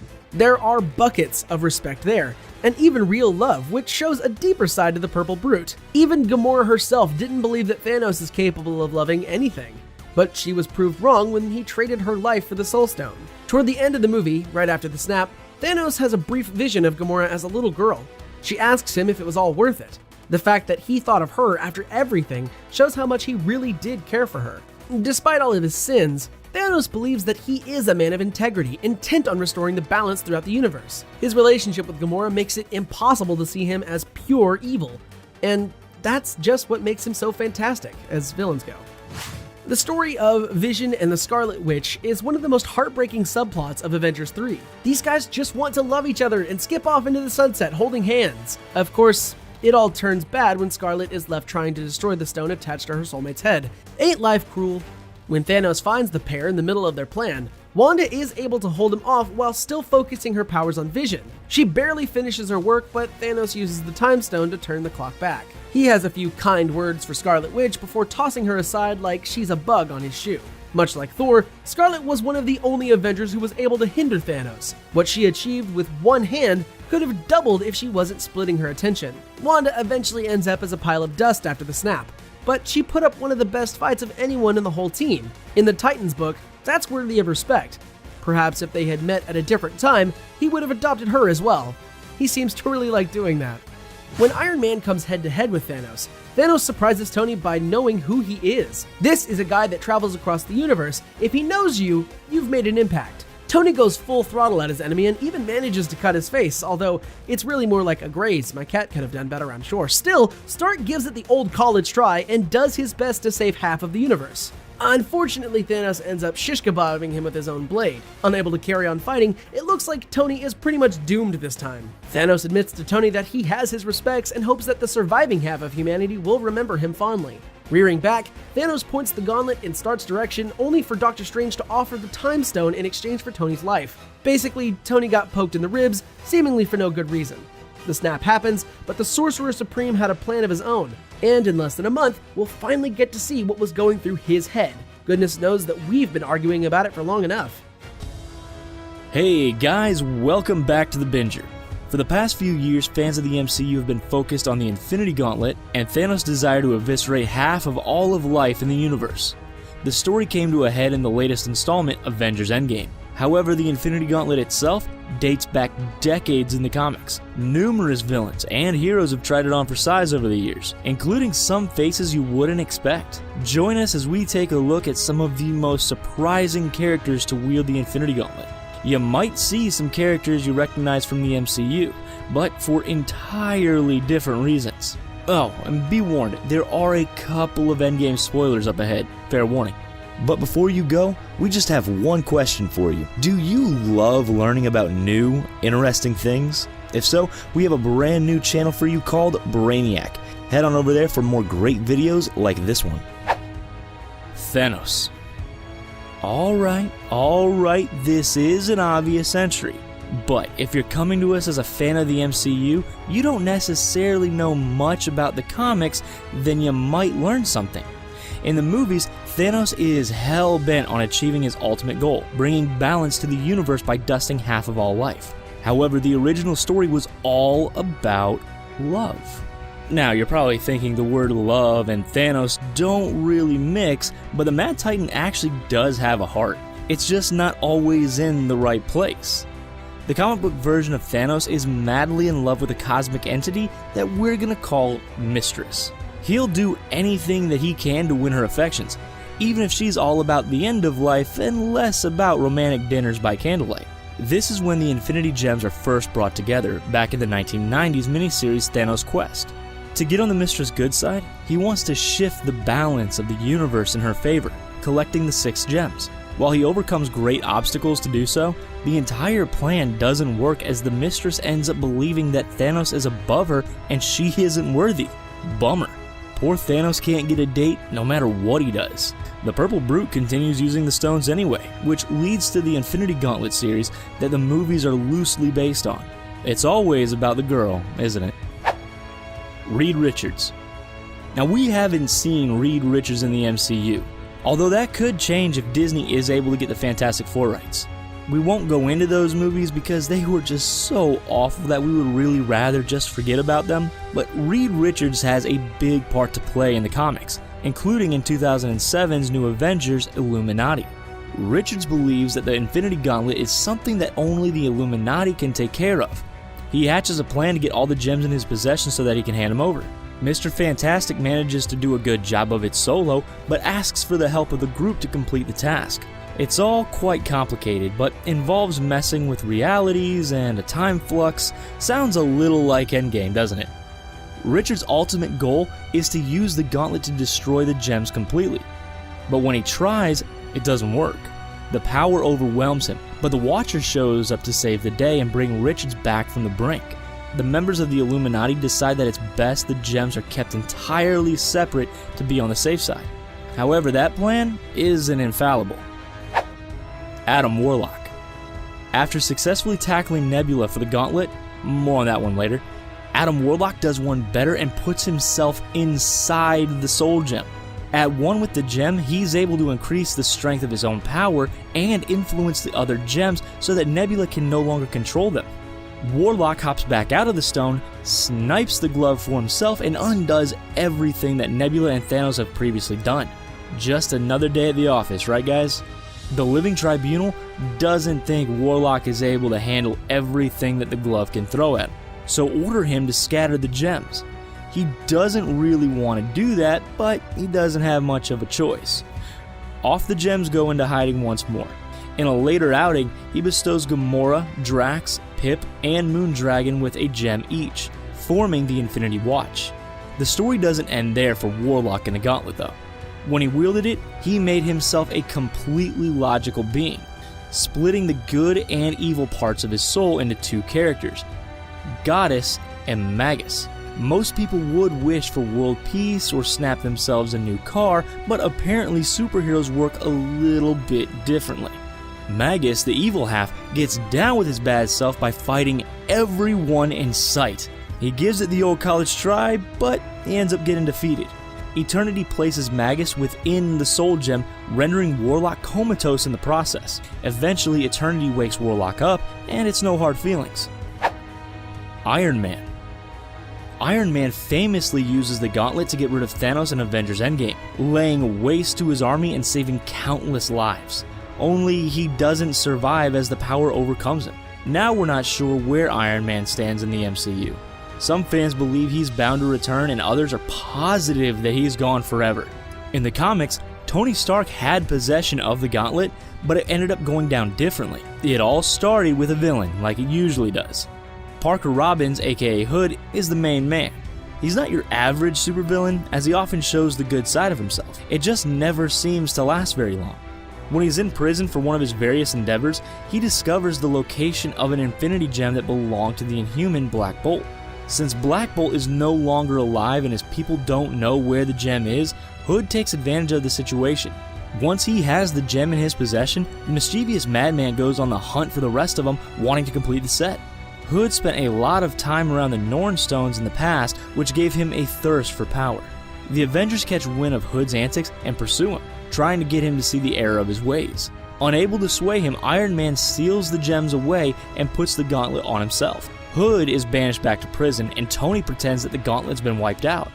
He really sends it back to the Illuminati, who all agree that they need to figure out a way to keep all the gems separate. Spider-Man.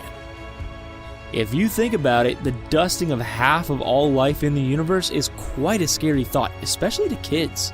Writers Brian Clevenger, Lee Black, and Brian Chirilla opted to tell the story in a way that would entertain kids and not terrify them.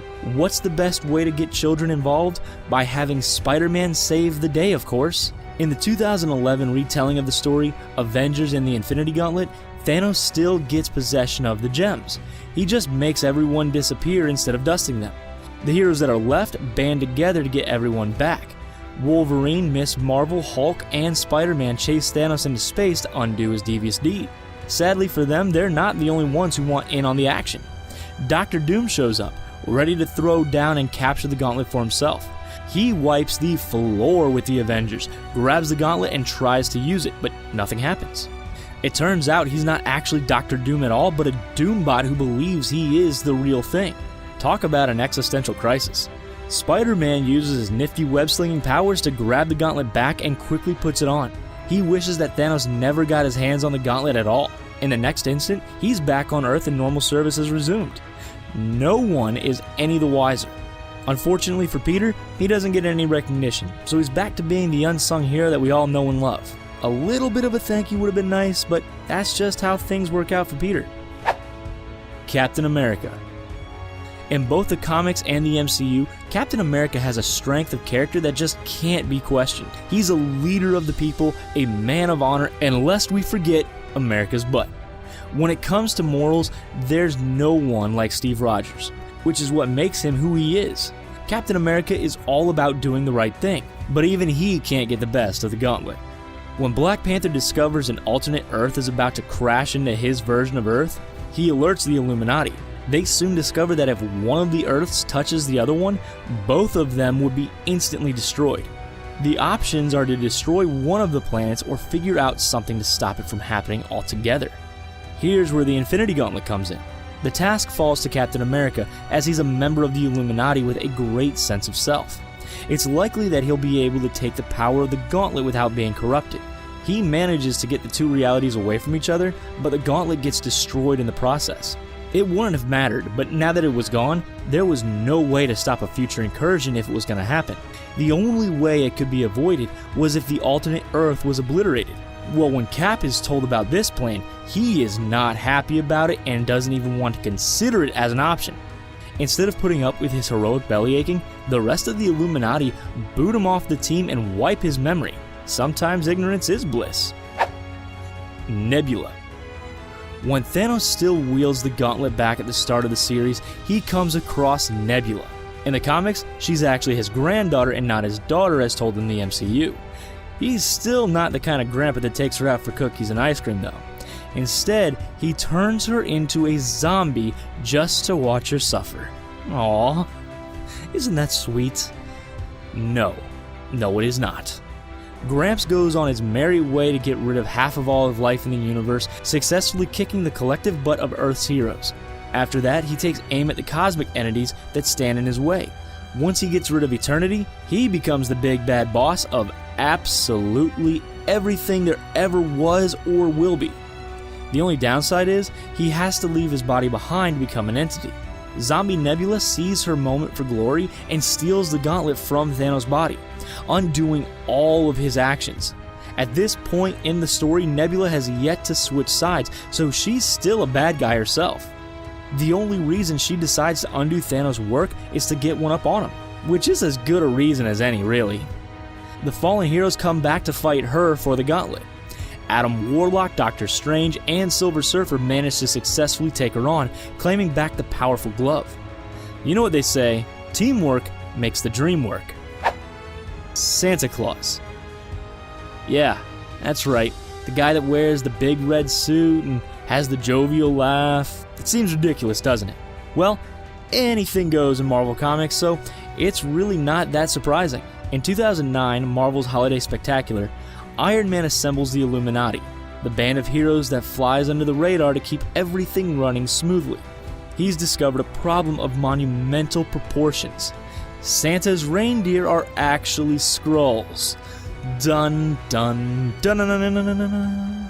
With Rudolph and company probably on the barbecue somewhere, Santa's left without a way to deliver the presents. To stop the children of the world being brokenhearted, the Illuminati decide to let Saint Nick borrow the gauntlet to get the gifts sent out. It seems like a perfectly reasonable plan, but it doesn't turn out to be so holly jolly. Santa ends up going on a power trip and running amok with the Infinity Gauntlet until Namor saves the day. He throws a snowball at the holiday icon, knocking the gauntlet off his hand. It's evident that even Santa Claus can't be trusted with the powerful device, so Iron Man does him a solid and bangs out some robotic reindeer instead. As far as stories go, this one is for the history books. Writers Brian Reed and Val Zemeckis did an incredible job with this one. Who would have thought that Christmas and the Infinity Gauntlet would have gone so well together? Genius. Across the Marvel Cinematic Universe, superheroes abound. Of course, every good hero needs a villain, and the MCU has offered audiences dozens of them. With Avengers Endgame on the horizon, fans are anticipating a throwdown with Thanos. They're also hoping several other beloved villains show up, including Hela, Red Skull, Ultron, the Grandmaster, and the Collector. Even with all the MCU villains that fans remember, there are many others throughout the franchise that have stayed under the radar. Just because they were defeated in the movies in which they appeared, though, doesn't mean they aren't still hiding somewhere in the MCU, licking their wounds and waiting for a chance to strike again. In this video, we're taking a look at forgotten villains from the MCU that we might just see again someday. So many villains have unfinished business with our favorite superheroes that these baddies could come back with a vengeance at any time. But before we move forward, a quick heads up. If you're behind on the MCU movies, you may encounter some spoilers ahead. You've been warned. In the opening scenes of Thor Ragnarok, the Norse god was in seemingly dire straits. He was caged and chained at the hands of Surtur, a monster he had believed his father had defeated 500,000 years ago. Thor learned that Surtur was still determined to bring about the downfall of Asgard, the prophesized Ragnarok. He also got Surtur to reveal exactly how he would do it. Once he had the intel he needed, he escaped his chains and relieved Surtur of the key to the Asgardian apocalypse, his crown. Thor's victory successfully averted Ragnarok for the foreseeable future. Of course, soon afterward, Thor met his big sister Hela for the first time. When she took over Asgard and threatened its people, Thor learned that there were some things even worse than Ragnarok. Unable to defeat Hela the old-fashioned way, Thor reunited Surtur's crown with the Eternal Flame, restoring him to his full fiery power. The enormous fire giant destroyed Asgard, cutting off Hela from her source of power. Meanwhile, Thor and the Asgardians escaped as Surtur laid waste to their home. Surtur is no doubt thrilled that he fulfilled his purpose, but he's also waiting out there somewhere, perhaps looking for new worlds to destroy now that he's taken care of Asgard, and judging by his success there, Surtur could be quite a handful if he appears again. While the MCU movies have an amazing track record, the biggest dud of the group was 2008's The Incredible Hulk. Yet, overlooking that movie also means overlooking the villains it introduced, and a couple of them are still at large in the MCU. Emil Blonsky was an aged former Special Ops commando who was trying to help General Ross bring down the Hulk in the movie. He attempted to increase his odds against the big green guy by taking a version of the super soldier serum that let Captain America level up. Then, the not entirely stable soldier injected himself with some of Bruce Banner's gamma-powered blood. That led him to become the Abomination. The bulked-up Abomination went toe-to-toe with the Hulk. Hulk eventually emerged triumphant, but not before the pair pretty much destroyed Harlem. Since his defeat, Blonsky has been held by the US military in a cryocell in Alaska. At one point, General Ross championed the idea of Blonsky joining the Avengers initiative. Fortunately, that never happened, but that doesn't mean that Blonsky won't get out someday to destroy more cities. Emil Blonsky didn't turn into the Abomination all on his own. He had the help from another character, Dr. Samuel Stearns, or Mr. Blue. Stearns spent the entirety of the Incredible Hulk using his scientific knowledge to attempt to help Bruce Banner and then Blonsky. That is until his final moments of the film, in which some of Banner's gamma-irradiated blood dripped into a recent head wound that he had sustained. As he lay there, the character grinned maniacally as his head started to expand. The implication was that Stearns was turning into the Leader, one of Hulk's major nemeses in the comics. While Stearns isn't seen on screen again in all his big-headed glory, Black Widow encountered him in a comic prelude to 2012's The Avengers. In that story, he took a bullet to the leg and ended up in the custody of S.H.I.E.L.D. With his gamma-powered brain, though, the Leader has super intelligence, and he could use that to break free at any time.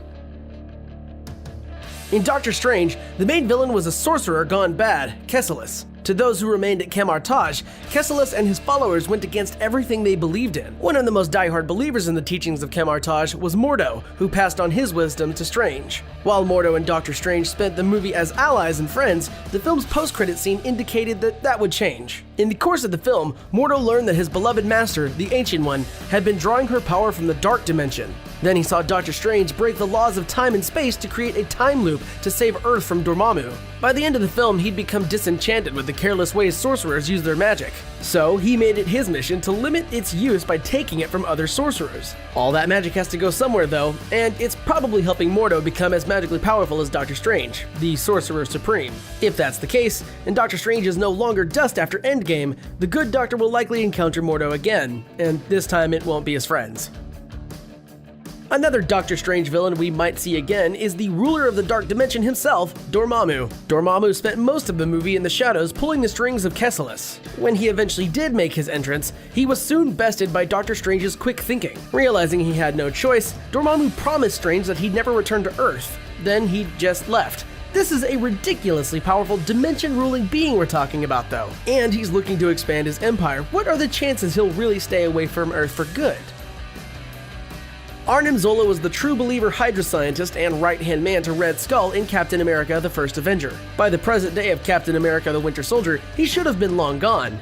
However, he made a surprise return in the movie when Cap and Black Widow discover his consciousness had been transferred into a computer. Zola tells them all about what made Hydra's survival possible and its infiltration of S.H.I.E.L.D. Then he tried to blow them up.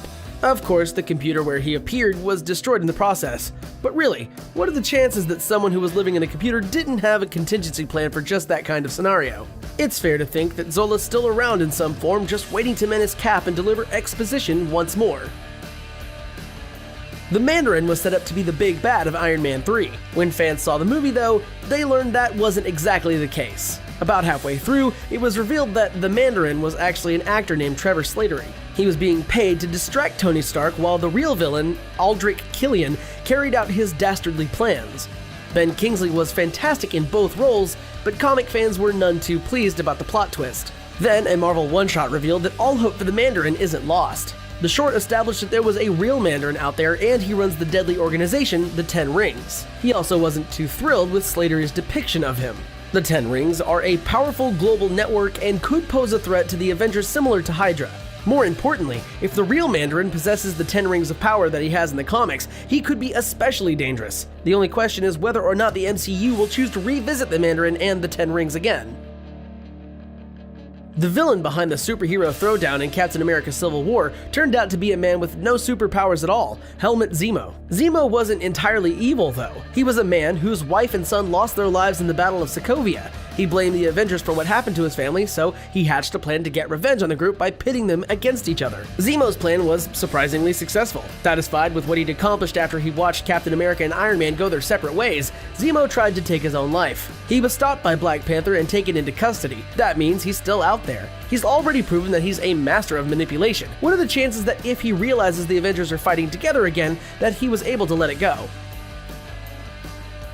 Mercenary Georges Batroc was the man hired by Nick Fury to hijack a S.H.I.E.L.D. ship in the opening sequence of The Winter Soldier. Batroc may be just a baddie for hire. Still, in Winter Soldier, he managed to go up against Cap and actually gave the super soldier a run for his money. He's been in S.H.I.E.L.D. custody since then, but like other incarcerated villains we've discussed, that could always change. Besides, he just might be angry that Fury set him up to take the fall on that ship, so it's possible that Batroc could be a thorn in the Avengers' side moving forward. Another villain who's currently in custody but may not decide to stay there is Justin Hammer. In Iron Man 2, Hammer teamed up with Ivan Vanko in an attempt to take on Tony Stark. While Vanko wanted vengeance against Stark for unfinished business between their fathers, Hammer wanted a bigger share of the weapons market. He always found himself a step behind Stark. He thought teaming up with Vanko would give his product the boost he needed to finally outpace his business rival. Of course, things didn't work out quite the way Hammer planned. Despite his incarceration, Hammer is still wealthy and lacking a moral compass. So if an opportunity comes along that's worth his while, he could become a threat again. The main villain of Spider-Man Homecoming was the Vulture, but the movie included several other comic rogues. One of those was Phineas Mason, who's also known as the Tinkerer. In Homecoming, Mason was the tech genius who created the gadgets used by the Vulture and his gang. Mason eluded capture at the end of the movie, and is still out there somewhere. And wherever he is, he still has the Chitauri technology and the ability to make new weapons with it. So we'll probably see him again. Whether he's selling his inventions to the highest bidder or working as a criminal's tech whiz, he could cause problems for our heroes, not to mention fill Ulysses Claw's shoes. Another villain who popped up in Homecoming was Scorpion. Of course, in the movie he was still Mac Gorgon and never got the chance to go into full battle mode. Instead, he made a brief appearance in the ferry sequence to buy weapons from Adrian Toomes. The buy is interrupted before it goes through, and Gorgon ends up scarred and in prison. The character is seen again when Toomes is imprisoned alongside him in the movie's post-credit scene. Gorgon blames Spider-Man for his situation, and he heard that Toomes knows the identity of the web-slinger. Needless to say, he wants the info. Given the tantalizing cliffhanger, it's likely that Scorpion will play a much bigger role in the Spider-Man movies in the future. The last villain on our list is Ayesha, the high priestess of the alien race known as the Sovereign. In Guardians of the Galaxy Volume 2, Ayesha was left angry and vengeful when the Guardians— okay, it was only Rocket— stole from her people. She attempted to go after the gang several times, but they always managed to evade her. Given Ayesha's pride, she's not the type to let the Guardians' insolence go. In one of the movie's post-credit sequences, the Golden Girl reveals that she's been working on a special project. She has created a being more beautiful and powerful than even the Sovereign themselves. The being she's referring to is Adam Warlock, and under Ayesha's influence, he could prove to be a major threat in the future. Not that Ayesha's any slouch herself. Between her intellect and the Sovereign's resources, she could just keep coming after the Guardians on her own. Adding the super powerful Adam into the mix could give her the edge she needs to erase them from the universe, and take on any other heroes who try to stand in her way. All these villains may be down right now, but they're certainly not out, so don't be surprised if they turn up in the MCU's next phase. Marvel superheroes live in a world full of powerful people. Every single hero in the Marvel universe boasts an impressive set of abilities. Some have super strength, some can fly, some have super speed, and some possess magic. And each and every one of these heroes uses their powers for the greater good. Yet fans often have pretty set ideas about who the most powerful heroes in the pantheon are. Captain Marvel has an impressive set of powers that let her stand up to any bad guy. Hulk can smash pretty much anything in front of him. Wolverine can claw his way through the toughest foes. Even Iron Man possesses a suite of suits that enable him to do amazing things. Then there are the heroes that aren't given as much credit as they deserve. We know these heroes are powerful, we just don't realize the extent of those powers. So we're using this video to set the record straight. These are 13 Marvel superheroes that are more powerful than everyone thinks. Doctor Strange. So far in Doctor Strange's appearances in the Marvel Cinematic Universe, the power the Sorcerer Supreme has used the most is time manipulation. First, in his own self-titled film, he used the Eye of Agamotto to repeatedly turn back time and trap Dormammu until he agreed to leave Earth. Then in Avengers 3, he used the Eye, also known as the Time Stone, to determine the best course of action against Thanos. Doctor Strange has more powers at his disposal though, not just time manipulation. While he can't punch through walls or outrun a cheetah, his magic more than makes up for it. He can cast illusions, teleport and travel through dimensions, direct force fields, astrally project, and has the power of telekinesis. With his vast range of magical abilities, there's very little Doctor Strange can accomplish. The Silver Surfer. Anyone whose only exposure to the Silver Surfer is 2007's Fantastic Four: Rise of the Silver Surfer might not realize how powerful he is. That film made it clear that the character was powerful. He could fly, phase through objects, fire energy blasts, and heal people. Yet the movie didn't make clear just how impressive the Silver Surfer truly is. In comics, the Silver Surfer was originally Norrin Rad and lived on the planet called Zen-La. When Galactus threatened his home, Rad stepped up. In exchange for Galactus leaving Zen-La alone, Rad agreed to become Galactus' herald. His job was to find other planets to satisfy his monstrous appetite. So he can meet his new obligations, Galactus transformed Rad into the Silver Surfer and imbued him with cosmic power. Those cosmic powers make the Silver Surfer ridiculously strong. He can move faster than the speed of light, time travel, cast illusions, create force fields, and control gravity. He can even see the future. His impressive list of powers really knows no bounds. If the MCU chooses to use the character in future films, hopefully they'll show off more of the amazing things the Silver Surfer can do. Ant-Man.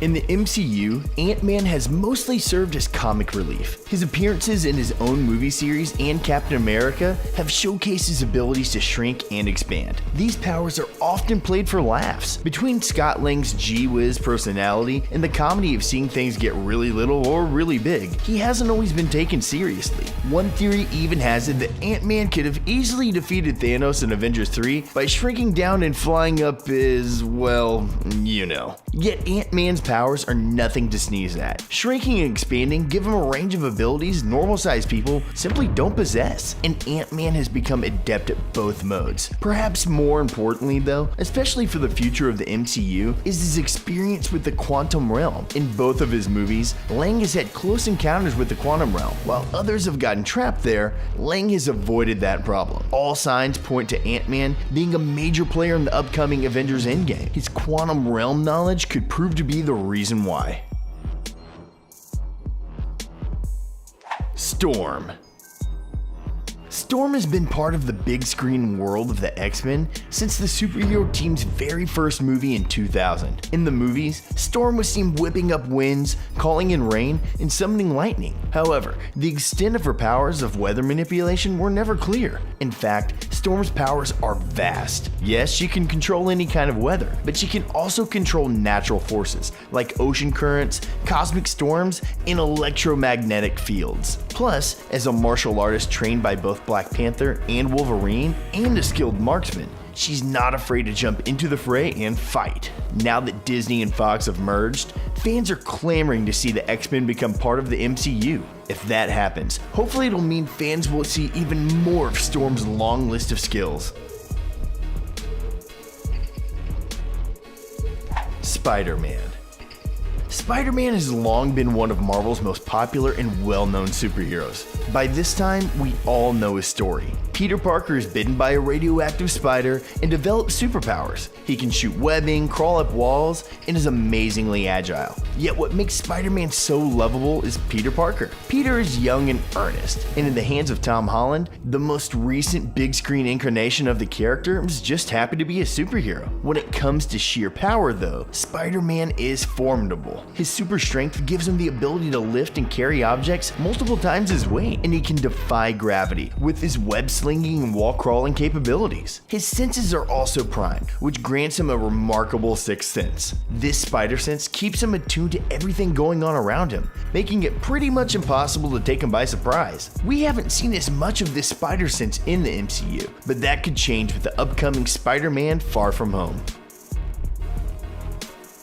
Thor. Fans know that Thor is incredibly powerful. After all, he's basically a god, the god of thunder specifically. That makes him remarkably strong, a tenacious fighter, amazingly durable, and able to summon lightning.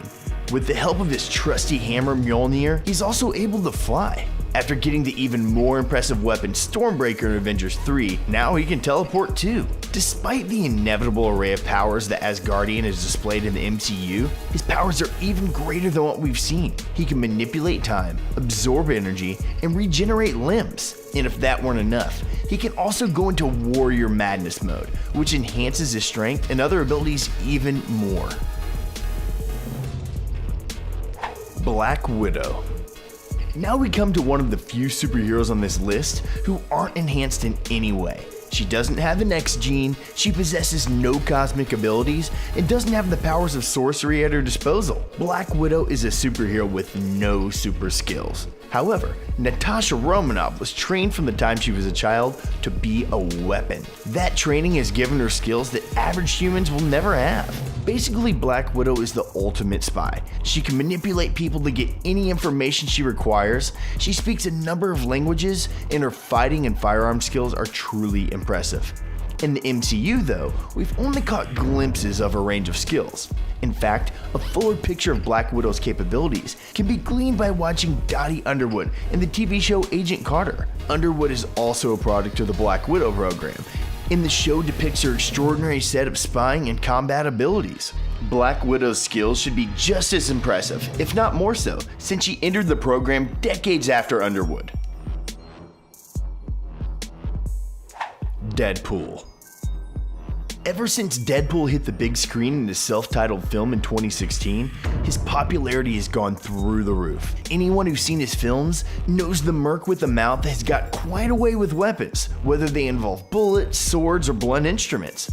No matter what, if you put a weapon in Wade Wilson's hands, there's gonna be a slew of bad guys to clean up soon. In Deadpool 2, we also witnessed his almost unlimited powers of regeneration. He was dismembered and grew his lower half right back. It was disturbing, but nonetheless impressive. Yet Deadpool also possesses other lesser known powers. He has the magic satchel that gives him access to unlimited weapons. He also has a device that enables him to teleport and use holograms to disguise himself. While he's displayed admirable fighting skills, he's actually a master of multiple martial arts, making him an even better fighter than you may expect. He was also cursed with true immortality by a jealous Thanos. While that may be a bummer for Deadpool, it's good news for us. It means Deadpool can keep popping up in movies for a long time to come. Blade. Half vampire, half man, Dampier Blade hasn't been seen on the big screen since 2004. Fans are hoping that it'll soon join the MCU, and it's pretty easy to understand why. Blade has some pretty nifty martial arts skills and attitude to spare. Not to mention, his determination to take out as many vampires as possible gives him deadly purpose in life. That purpose is backed up by training that makes him the stuff of vampires' nightmares. Yet Blade is even stronger than many fans realize. As a daywalker, Blade has all the powers of a vampire, including enhanced strength and speed, but few of their weaknesses. Blade is singularly focused on his mission, and very different from the other heroes we've been introduced to in the MCU. Still, his unique set of skills and all-consuming mission would bring a fascinating character into the world of Marvel movie superheroes. The Invisible Woman.